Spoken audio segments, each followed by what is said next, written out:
Yo, what is up, guys? Welcome back to Trippy Commentaries. Today I have Amy joining up to talk about the mystery of Gavin, the most talked about mystery in all of Red Dead Redemption 2.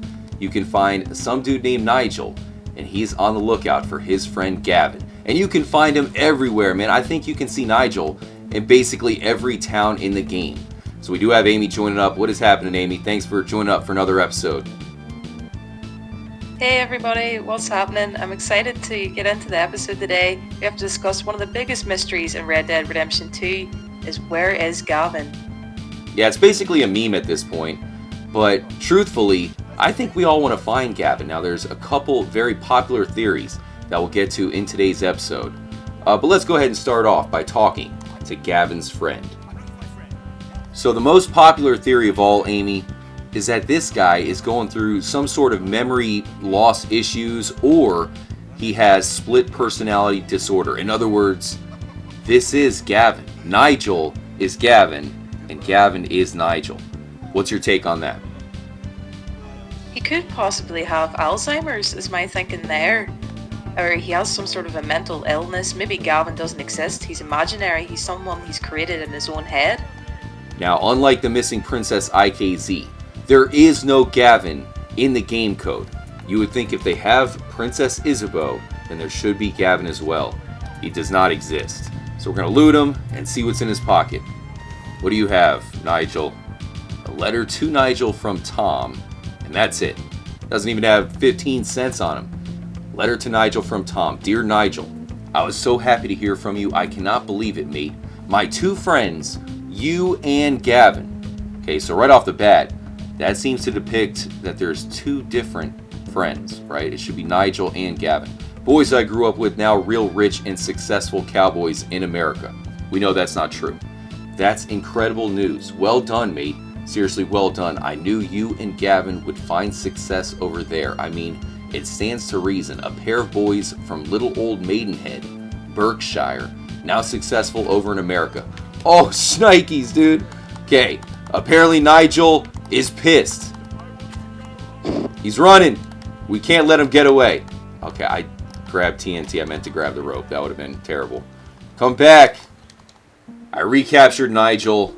Let's bring the letter back up. So I think we were on the second paragraph. It says, now that you two have done so well, both of you rich and living in big mansions with servants, and all of them cattle.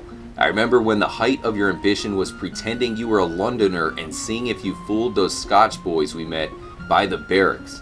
Funny thing is, Gavin never mentioned none of this in his letter, but he always was a bit of a quiet one, and I reckon you wrote after he did. He was a quiet one. I remember that Nigel said that Gavin was hilarious. He was a funny guy, but here he says that he's quiet.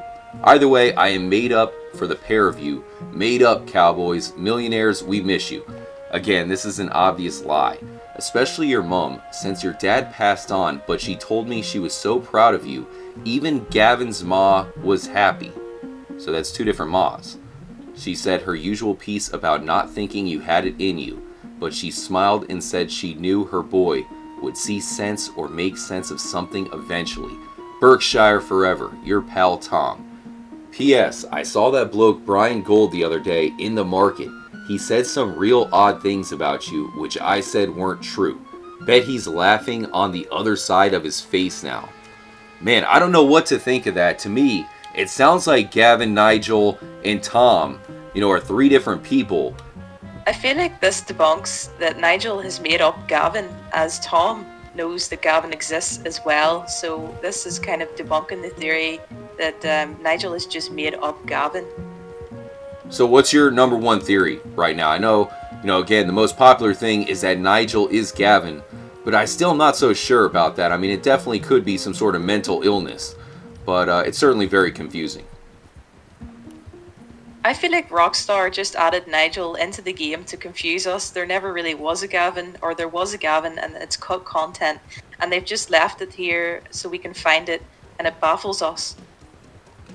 Yeah, we found Princess IKZ in the game code. To me, that confirms that she exists. The fact that there is no Gavin in the game code, at least by that name, leads me to believe that Nigel's trying to find Gavin, but he's never going to find him.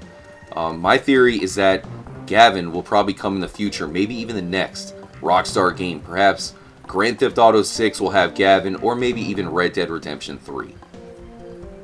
We're putting you on the rock, Nigel. Any last thoughts that you want to share with us, Amy?